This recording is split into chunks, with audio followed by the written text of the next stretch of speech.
Assalamualaikum warahmatullahi wabarakatuh. Alhamdulillah kita bertemu lagi sambungan penjelasan buku saya 47, Persoalan Qadar dan Qada. Kita sekarang masuk ke soalan yang ke-7, yang ini apakah kepentingan beriman kepada Qadar dan Qada.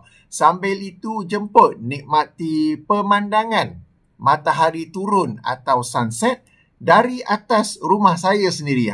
Maknanya saya letak drone ataupun saya terbangkan drone kira-kira 100 meter di atas rumah saya untuk mengambil pemandangan matahari turun, ya. Baik, jadi kita merujuk pada buku saya ini, apakah kepentingan beriman kepada qadar dan qada. Kepentingannya akan dapat kita kecapi jika kita memahami dari sudut tauhid, khasnya tauhid ar-rububiyah. Maksud tauhid ar-rububiyah ialah iktikad atau keyakinan secara pasti Allah satu-satunya pencipta, pemberi rezeki, yang menghidupkan dan mematikan serta yang menguruskan keseluruhan urusan makhluk serta tiada sekutu baginya dalam perkara tersebut. Okey, yang ini saya nukil daripada kitab tulisan Syekh Abdul Razak bin Abdul Muhsin Al-Badar yang berjudul Al-Qaulus Sadid Firrad Alaman Angkara Taksim At-Tauhid, yang bermaksud perkataan yang jelas, perkataan yang tegas dalam membantah ke atas orang yang mengingkari pembahagian tauhid. Maknanya pembahagian tauhid kepada tauhid rububiyah, tauhid uluhiyah dan tauhid asma wa sifat. Dan buku ini telah pun diterjemah ke bahasa Melayu dan boleh dibaca secara percuma edisi e-book. Boleh rujuk di laman web saya www.hafizfirdaus.com. Lihat bahagian e-buku. Bila klik situ ada tiga pembahagian e-buku saya sendiri, e-buku penulis lain. Klik di situ akan ada, ya. Dan ia diterjemah atas tajuk Tauhid 3T. Penjelasan dan pembelahan. 3T maksudnya Tauhid Rububiyah, Tauhid Uluhiyah dan Tauhid Asma wa Sifat. Jadi, jika kita lihat dari aspek Tauhid Ar-Rububiyah ini, ia adalah satu keyakinan yang secara pasti Allah satu-satunya pencipta, pemberi rezeki, yang menghidupkan dan mematikan serta yang mengurus keseluruhan urusan makhluk serta tiada sekutu baginya dalam perkara tersebut. Antara sifat rububiyah Allah ini adalah Allah juga telah mensyariatkan kepada kita agama Islam, dan sebab itulah dalam rangka kita mentauhidkan Allah, kita tidak mengubah suai atau mencipta sesuatu yang baru dalam agama, kerana agama ni adalah milik Allah. Sebab itu anda akan dapati orang-orang yang berpegang, orang-orang yang belajar tauhid dengan tauhid yang tiga ini, mereka tidak membuat bid'ah. Sebaliknya kalau belajar tauhid mengikut pengajian atau silibus lain, mereka tidak belajar tentang perkara ini. Sebab itulah mereka beranggapan mereka ini ada hak, ada kebebasan, ada wewenang untuk mengubah suai ataupun mencipta sesuatu yang baru dalam agama ini. Jadi ini antara manfaatnya untuk kita belajar tauhid yang tiga ini. Baik, hubungan qadar dan qada kepada tauhid ar-rububiyah dijelaskan oleh Imam Abu Ja'far At-Tahawi rahimahullah yang wafat tahun 321 Hijrah. Beliau berkata yang maksudnya, seorang hamba hendaklah mengetahui bahawasanya Allah telah terlebih dahulu mengetahui segala sesuatu yang terjadi pada makhluknya. Allah mentakdirkan hal itu dengan takdir yang pasti lagi baku, yang confirm, ya. Tidak ada yang dapat membatalkan, tidak ada yang menyalahkan, tidak ada yang menghapuskan dan tidak ada yang dapat mengubah semua ketetapannya. Tidak ada yang kurang, tidak ada yang lebih dari makhluknya, baik di langit maupun di bumi. Itu adalah di antara ikatan iman dan asas makrifat. Maksudnya di sini pengetahuan serta pengakuan terhadap tauhid dan rububiyah Allah, sebagaimana firman Allah dalam kitabnya, wa khalaqa kulla syai'in faqaddarahu taqdira. Yang bermaksud dialah yang mencipta tiap-tiap sesuatu lalu menentukan keadaan makhluk-makhluk itu dengan ketentuan takdir yang sempurna. Surah Al-Furqan, surah yang ke-25, ayat yang kedua. Demikian juga firman Allah dalam ayat seterusnya surah Al-Ahzab, surah yang ke-33 ayat 38 ya, yang bermaksud dan ingatlah perintah Allah itu adalah satu qadar atau ketentuan yang ditentukan berlakunya. Oleh itu, binasalah orang yang menjadi penentang Allah dalam masalah takdir ataupun dan menghadirkan hati yang sakit untuk mengkajinya. Yang ini mengkaji tentang topik qadar dan qada ni dengan hati yang seperti meraguinya ataupun hendak menolaknya. Tuan-tuan dan puan-puan, di sini ada satu poin penting. Apabila hendak mengkaji sesuatu, hendaklah kita mengkaji dengan hati yang bersih, dengan hati yang ingin tahu, dengan hati yang neutral ya. Sebagai contoh, video-video saya, ada yang menonton dengan hati yang kotor, ada yang menonton dengan confirm salah ni, cuma aku nak cari mana salah je. Jadi kita bagi ataupun saya bagi dalil macam mana pun, hujah macam mana pun, cakap satu persatu slow-slow macam mana pun, mereka tetap konon-konon tidak faham ataupun menolaknya dengan sekian-sekian alasan ya. Tapi itu di luar kawalan kita. Jadi yang penting ialah kita menghadirkan hati yang bersih, hati yang sehat, hati yang neutral, hati yang ingin tahu apabila kita membaca buku ataupun menonton video. Dengan itu kita akan dapat mengambil manfaat daripadanya. Baik, kepentingan ini seterusnya dijelaskan oleh Syekh Ali bin As-Said Al-Washifi ya. Beliau berkata hubungan antara takdir dengan perbahasan ar-rububiyah sangat erat kerana tidak mungkin terjadi sesuatu dalam kekuasaan Allah yang dia tidak kehendaki. Sebenarnya kalau ingat dalam video sebelum ini, apabila saya memberikan dalil-dalil tentang beriman kepada qadar dan qada, yang pertama sekali saya bagi ialah ayat pertama surah Al-Fatihah. Alhamdulillahirabbil alamin. Lalu saya menerangkan bahawa takdir ni kalau kita nak faham dengan betul, ialah kita kena fahamnya dari sudut rububiyah. Dari sudut rububiyah Allah Subhanahu wa taala kan, sebab tidak mungkin terjadi sesuatu dalam kekuasaan Allah yang dia tidak kehendaki. Kan, macam yang disebut oleh Syekh Ali bin Said ni kan, tidak mungkin ada dalam kekuasaan Allah sesuatu yang dia tidak ketahui. Kita beriman bahawa Allah ni maha berkuasa, tetapi takkanlah boleh berlaku sesuatu dalam kekuasaannya tu yang dia tidak kehendaki. Tak mungkinlah berlaku sesuatu yang dia tidak ketahui kan, sebab di kalangan umat Islam ni ada yang mendakwa Allah ni mengetahui, tetapi pengetahuan Allah ni bersifat very general, tidak secara terperinci. Padahal dalam Al-Quran diterangkan kalau daun satu yang jatuh pun Allah SWT telah pun menulis tentangnya, telah pun mengetahui tentangnya ya. Baik, seterusnya tidak mungkin seseorang itu luput dari pengetahuannya dan dari kekuasaannya kerana segala sesuatu terjadi kerana ilmunya, hikmah kebijaksanaannya dan perbuatannya. Inilah perbahasan ar-rububiyah sebagaimana yang disebut dalam firman-Nya, ala lahul khalqu wal amru tabarakallahu rabbul alamin.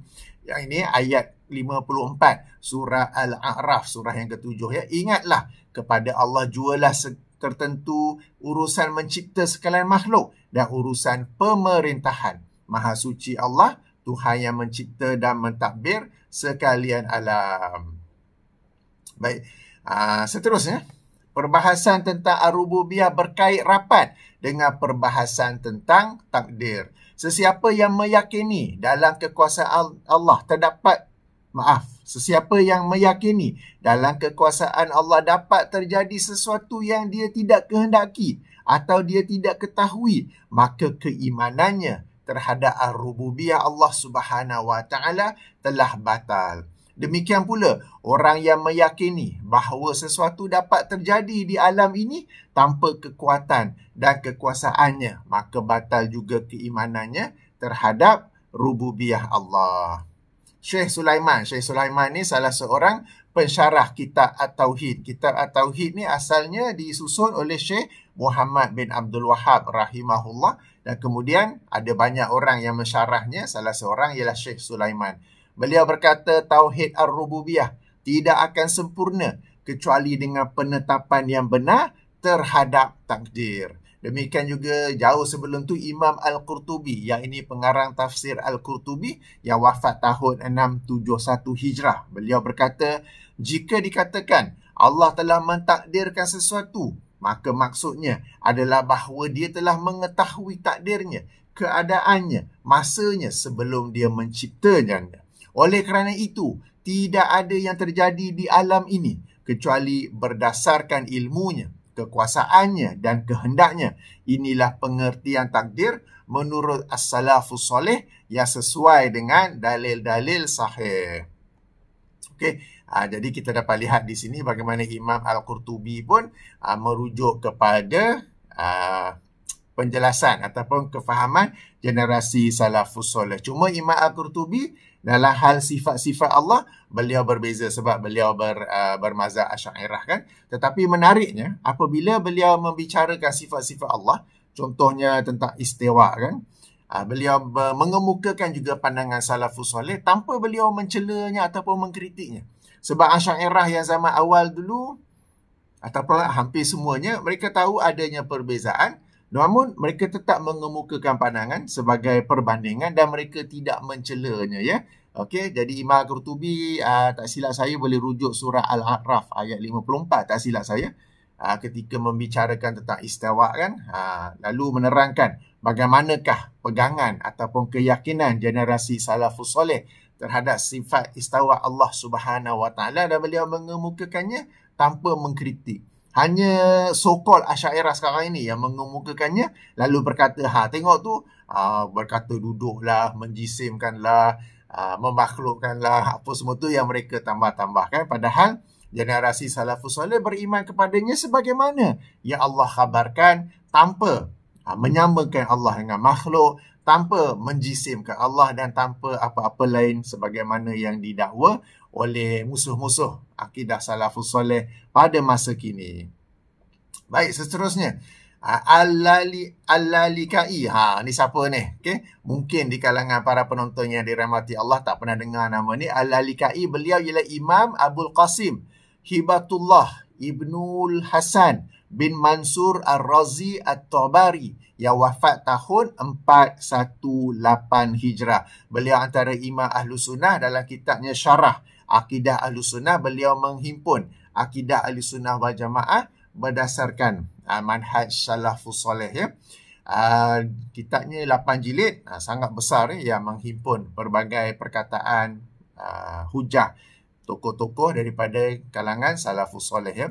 Beliau digelar Al-Lalikai kerana beliau ni berniaga menjual gelang kaki wanita. Okey. Jadi di sini satu perkara menarik ialah sangat penting bagi para agamawan untuk memiliki sumber pendapatan yang tersendiri. You have your own income. Tak kisahlah you buat bisnes apa pun, asalkan bisnes yang halal dan ada income tersendiri supaya tidak menjadikan agama sebagai sumber pendapatan. Apabila dijadikan agama sebagai sumber pendapatan, maka kita akan bercakap apa yang dengan itu kita dapat income. Sekarang ini masalahnya kebanyakan agamawan mereka menjadikan agama sebagai sumber pendapatan. Maka dengan itu mereka akan bercakap apa yang pihak masjid atau surau nak jemput, supaya dengan itu dapatlah sagu hati, dapatlah orang panggil apa, sampul surat kan. Mereka akan bercakap apa yang audience nak dengar, supaya dengan itu ada sambutan, ada tu. Jadi ini satu sikap yang dikesali, kerana bila agama itu menjadi sumber pendapatan, seseorang itu akan bercakap, seseorang itu akan menulis. Sama juga bila menulis buku, dia akan tulis apa yang orang nak baca. Penerbit pun, publisher pun sama juga. Dia hanya akan terbit apa yang orang nak baca. Alhamdulillah penerbit saya dulu, Jaha Besar, dia tak kisah. Dia memang nak terbit perkara yang benar. Tak kisah orang nak beli ataupun tidak. Dia komersialnya ni lah. Jadi sebab tu alhamdulillah beliau bersetuju untuk menerbitkan buku-buku saya. Okay? Kalau kita ingat buku-buku Ustaz Rasul Dahri pun diterbitkan oleh beliau. Padahal buku-buku macam tu yang penerbit lain confirm tak mau. Sebab apa? Dia tak akan laku. Very slow kan. Kalau kita tulis apa yang masyarakat nak baca, apa yang selari dengan selera masyarakat, barulah laris, barulah menjadi bestseller. Penerbit pun nak. Kalau kita tulis apa yang hak berdasarkan Al-Quran, As-Sunnah, kefahaman generasi salafus soleh, tetapi berbeza dengan kebiasaan masyarakat kita, penerbit pun tak mahu. Yang ini saya tahu sebab saya sendiri pernah mencubanya. Demikian juga dalam memberi kuliah-kuliah. Okay, apabila ustaz-ustaz kita, ustazah kita, sumber pendapatannya ialah daripada kuliah-kuliah tersebut, sebab itulah mereka pun mengajar supaya dengan tu bulan depan dapat jemputan lagi. Bulan depan dapat jemputan lagi daripada masjid ke, surau ke, pejabat ke, NGO ke, siapa-siapa yang jemput lah. Kalau cakap yang lain, nanti tak dapat jemputan lagi dah. Jadi ini sesuatu yang dikesali. Ya. Jadi sangat penting bagi para agamawan untuk ada income-nya yang tersendiri. Okay? Buatlah bisnes apa pun. Pagi jual nasi lemak ke apa ke, malam baru buat kuliah maghrib apa gitu kan. Jadi ini sesuatu yang penting ya. Baik, kembali kepada Al-Lalikai, beliau meriwayatkan dalam kitabnya As-Sunnah, Syarah As-Sunnah, bahawa Ibnu Abbas radhiyallahu anhuma berkata, takdir adalah sebuah kaedah tauhid. Maka sesiapa yang mentauhidkan Allah tetapi mendustakan takdir, maka pendustaannya itu telah merosakkan tauhidnya. Kemudian berkata Ibnu Abu Al-Iz Al-Hanafi. Beliau ni seorang lagi imam besar kurun ke-8 Hijrah. Nama penuhnya Sadruddin Muhammad bin Alauddin Ali bin Muhammad bin Abi Al-Iz Al-Hanafi. Okay? Wafat tahun 792 Hijrah. Beliau salah seorang gurunya ialah Imam Ibnu Katsir rahimahullah. Dan Imam Ibnu Katsir gurunya ialah Syekhul Islam Ibnu Taimiyah rahimahullah. Okay. Jadi beliau mengulas kata-kata Ibnu Abbas tersebut dalam Syarah At-Tahawiyah. Syarah At-Tahawiyah ni apa pula? Tadi ingat tak? Mula-mula saya sebut Imam Abu Ja'far At-Tahawi yang wafat tahun 321 Hijrah. Lalu kitab Imam Abu Ja'far At-Tahawi ni disyarah oleh Ibnu Abdul Iz Al-Hanafi yang wafat tahun 792 Hijrah. Okay.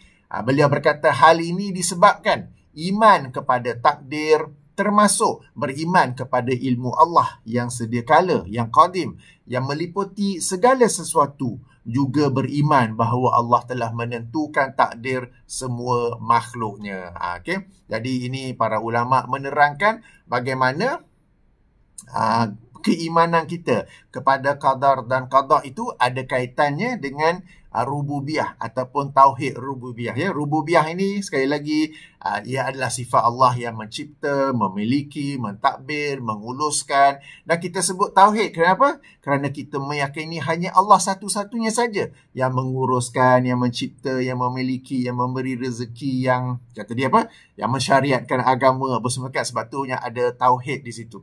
Kalau kita rujuk kepada definisi yang mula-mula saya bagi tadi tu, okey. Yang awal sekali itu, itikad secara pasti Allah satu-satunya pencipta, pemberi rezeki, yang menghidupkan, mematikan, serta yang menguruskan keseluruhan urusan makhluk, serta tiada sekutu baginya dalam perkara tersebut. Maka maksudnya, dalam rangka Allah SWT mentadbir, atau kalau boleh sebut dalam bahasa kita, merububiyah, mentadbir, memberi rezeki, menghidupkan, mematikan, menguruskan secara seperinci, hanya Allah seorang sahaja, tiada sekutu baginya. Satu poin menarik, kalau tengok, tadi tu saya baca nama-nama tokoh dengan tahunnya, apa semua tu kan. Perhatikan bahawa mereka ini semua daripada pelbagai generasi umat Islam, pelbagai kurun. Ada yang kurun ke-3, ada yang kurun ke-4, kurun ke-7, kurun ke-8 kan, yang mengaitkan antara qadar dan qada dengan tauhid ar-rububiyah. Okay? Yang ini kenapa? Kenapa saya nak sebut di sini? Sebab ada di kalangan yang memusuhi tauhid rububiyah, uluhiyah, asma wa sifat, berkata perkara ini hanya disebut ataupun yang pertama direka cipta oleh Imam Ibn Taymiyah. Padahal tokoh-tokoh sebelum beliau, selepas beliau juga menyebut tentang Tauhid Ar-Rububiyah. Bukan Ibn Taymiyah seorang saja. Ibn Taymiyah memang banyak sebut, atau kita boleh kata beliau banyak mengemaskinikannya, mensistematikkannya, tetapi tentang rububiyah, uluhiyah, asma wa sifat ini juga disebut oleh tokoh-tokoh, oleh imam-imam dalam bidang akidah apa semua tu sebelum daripada Imam Ibn Taymiyah lagi. Mungkin mereka tidak menyebutnya begitu kerap dalam tulisan-tulisan mereka, ya. Baik, seterusnya dalam buku ini saya nukil penjelasan daripada Syekh Muhammad bin Ibrahim Al-Hamad, di mana beliau berkata maksudnya iman kepada takdir dalam agama Islam mempunyai kedudukan yang tinggi lagi penting. Iman kepada takdir adalah paksi tauhid dan sistemnya, titik tolak agama yang lurus dan pemutusnya. Ia adalah salah satu rukun iman dan kaedah ihsan. Kaedah ihsan. Takdir adalah kekuasaan Allah. Maka orang yang beriman kepada takdir, dia telah beriman kepada kekuasaan Allah. Dan orang yang mendustakan takdir, berarti dia mendustakan kekuasaan Allah. Okey, baik. Setelah mengemukakan nukilan-nukilan tersebut, saya sendiri menulis rumusan dari penjelasan-penjelasan di atas adalah beriman kepada qadar dan qada adalah penting kerana ia membuktikan keimanan seseorang itu kepada Allah sebagai satu-satunya pencipta, pentadbir, pemberi rezeki dan pengatur kehidupan. Beriman kepada qadar dan qada membuktikan keyakinan kita terhadap ilmu Allah, hikmah, keadilannya, di mana tidak ada yang dia takdirkan kepada mana-mana manusia, melainkan pasti ada kebaikan, hikmah dan keadilan di sebaliknya.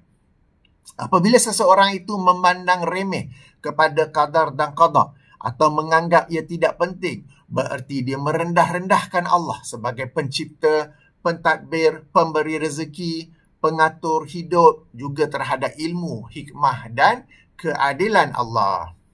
Okey, satu poin lagi menarik tentang beriman kepada qadar dan qada ini ialah apabila baginda SAW menerangkan tentang rukun iman, apabila sampai kepada takdir, baginda mengulangi sekali lagi, ya. Ini merujuk kepada hadis di mana malaikat Jibril alaihissalam bertanya kepada Rasulullah SAW, maka khabarkanku tentang iman, kan? Hadis yang panjang tu mula-mula khabarkanku tentang Islam, khabarkanku tentang iman, khabarkan kepadaku tentang ihsan, apa kan? Bila ditanya khabarkan kepadaku tentang iman, Rasulullah SAW menjawab, hadis ini dalam Sahih Muslim, ya. Hadis nombor 9. Okey, juga hadis kedua ataupun ketiga daripada hadis 40 susunan Imam An-Nawawi, ya. Jadi Rasulullah menjawab, tu'mina billahi wal malaikatihi wa kutubihi wa rusuli wal yaumil akhir. Okey, bahawasanya engkau beriman kepada Allah, para malaikat, kitab-kitabnya, rasul-rasulnya dan hari akhirat. Okey, jadi bila sebut yang 5 ni, Rasulullah sebut perkataan iman tu sekali saja. Tetapi bila nak sebut perkataan takdir, baginda mengulangi sekali lagi iman. Wa tu'mina bil qadari khairihi wa syarrihi. Dan engkau beriman kepada qadar, engkau beriman kepada takdir, sama ada yang baik mahupun yang buruk. Padahal boleh saja Rasulullah SAW sebut tanpa mengulangi lagi perkataan iman. Maksudnya bahawa engkau beriman kepada Allah, para malaikat, kitab-kitabnya, rasul-rasulnya, hari akhirat dan takdir baik dan buruk. Kan boleh saja begitu. Sebaliknya, baginda tidak melakukan sedemikian. Sebaliknya, baginda mengulangi perkataan imannya. Ingat, tengok kalau kita dengar atau tengok dalam buku, antu'mina billahi wa malaikatihi wa kutubihi wa rusuli wal yaumil akhir. Kemudian baginda ulang lagi, wa tu'mina bil qadari khairihi wa syarrihi. Okey, jadi ini menunjukkan betapa pentingnya beriman kepada takdir, dan penekanan ini juga menunjukkan bahawa baginda dapat meramalkan akan ada orang di kemudian hari yang meremehkan keimanan kepada takdir, keimanan kepada qadar dan qada ni, ya.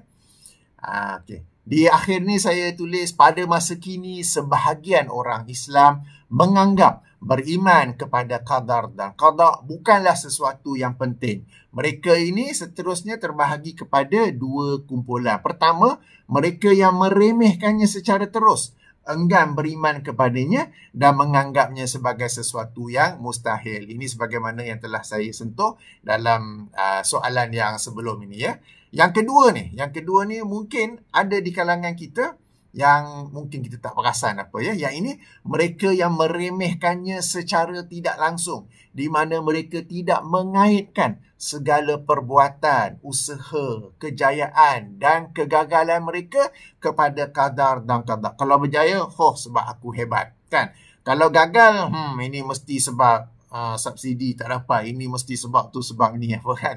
Seolah-olah apa yang mereka usaha dan buat bebas daripada Allah Subhanahu Wa Taala, bebas dari kekuasaan Allah sebagai pencipta, pentadbir, pemberi rezeki dan pengatur segala rincian kehidupan mereka. Bahkan seolah-olah Allah tidak tahu, seolah-olah Allah tidak tahu apa yang mereka usaha dan buat, serta hikmah dan keadilan Allah tidak ada kena-mengena dengan usaha dan perbuatan mereka. Jadi mereka ni adalah kumpulan kedua, tidaklah secara direct berkata mereka menolak ataupun enggan beriman, tetapi secara tidak langsung ya, di mana mereka tidak mengaitkan segala perbuatan, usaha, kejayaan, kegagalan kepada qadar dan qada. Maka saya yakin ya, yang pertama tu tak ada di kalangan para penonton yang dirahmati Allah sekalian. Tetapi yang nombor dua ni, cuba pay attention, cuba nilai-nilai diri sendiri, termasuk diri saya pun juga ya. Kadang-kadang begitu kita sibuk dalam urusan dunia dan semuanya kita kaitkan dengan diri kita atau faktor-faktor lain sehingga kita lupa kepada qadar dan qada. Baik, semoga kita semua, saya dan para pembaca yang budiman sekalian, tidak termasuk di mana-mana di antara dua golongan di atas ya. Baik, jadi demikianlah kepentingannya beriman kepada qadar dan qada. Kita lihat ya dari sudut tauhid ar-rububiyah. Baik, insya-Allah kita berjumpa lagi dalam soalan ke-8 pula. Sementara itu saya tutupi dengan subhanakallahumma wa bihamdika asyhadu an la ilaha illa anta astaghfiruka wa atubu ilaika. Assalamualaikum warahmatullahi wabarakatuh.